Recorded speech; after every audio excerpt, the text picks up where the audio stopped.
हाय देश परदेसन के नजमा काविश जो सलाम क़बूल छे। सिंध दोस्त साथ वारा हर साल जियां बाबा आऊं भी ईद कंदस ऐं रमज़ान साईं मुहिम हलाए रहा आहिनि। सो मुंहिंजी ये गुज़ारिश आहे जेके सरहंदी वारा आहिनि, जेके पहुच वारा आहिनि, जेके चाहिनि था त उहे इन मुहिम में असां सां शामिल थियनि, त महिरबानी करे उन्हनि चेहरनि ते, उन्हनि मासूम ॿारनि जे चेहरे ते मुस्कुराहट ॾिसण जे लाइ असां सां अॻिते वधी असां सां इन मुहिम में साथ ॾियो। उमेदु आहे त मुंहिंजा कुझु अहिड़ा दोस्त इन मुहिम में असां सां गॾु ज़रूरु साथ ॾींदा। वॾी महिरबानी, लख कुर्ब, थैंक यू सो मच, अल्लाह हाफ़िज़।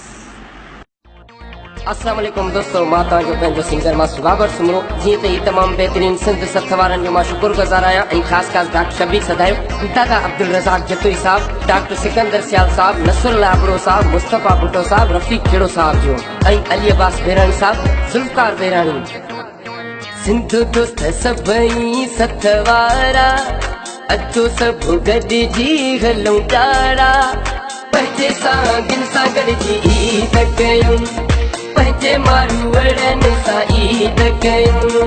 सिंध दोस्त सभई सथ वारा अचो सभु गॾिजी हलूं प्यारा, पंहिंजे सां गॾिजी ईद कयूं, पंहिंजे मारूअड़नि सां ईद कयूं।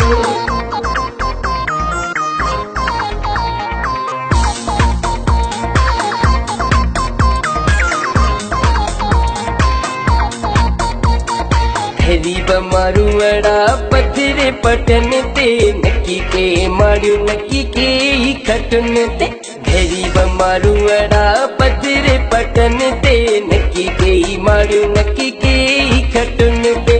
तने गरीबन मथा छपर छाऊं क्यों, तने गरीबन मथा छपर छाऊं क्यों, पंहिंजे सां गॾिजी ईद कयूं, पंहिंजे मारूअड़नि सां ईद कयूं।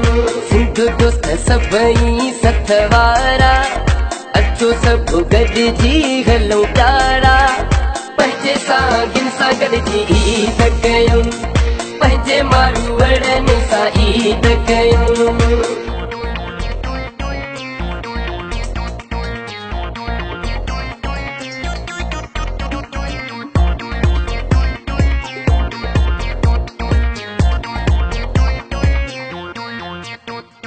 गरीबन जी असां मदद कंदासीं, मारूअड़नि खे ख़ुशियूं ख़ूब ॾींदासीं। गरीबन जी असां मदद कंदासीं, मारूअड़नि खे ख़ुशियूं ख़ूब ॾींदासीं। नंढनि वॾनि खे नवां कपिड़ा पारायूं, नंढनि वॾनि खे नवां कपिड़ा पारायूं, पंहिंजे सां गॾिजी ईद कयूं, पंहिंजे मारूअड़नि सां ईद कयूं। सिंध दोस्त सभई सथ वारा अचो सभु गॾिजी हलूं प्यारा, पंहिंजे सां गॾिजी ईद कयूं, पंहिंजे मारूअड़नि सां ईद कयूं।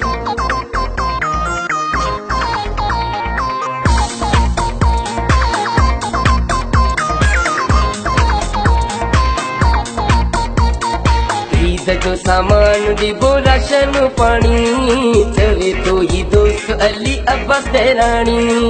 ईद जो सामान ॾिबो राशन पाणी, चवे तो ही दोस्त अली अब्बास बेराणी। सथ जे दोस्तनि जा शुक्रगुज़ार आहियूं, सथ जे दोस्तनि जा शुक्रगुज़ार आहियूं, पंहिंजे सां गॾिजी ईद कयूं।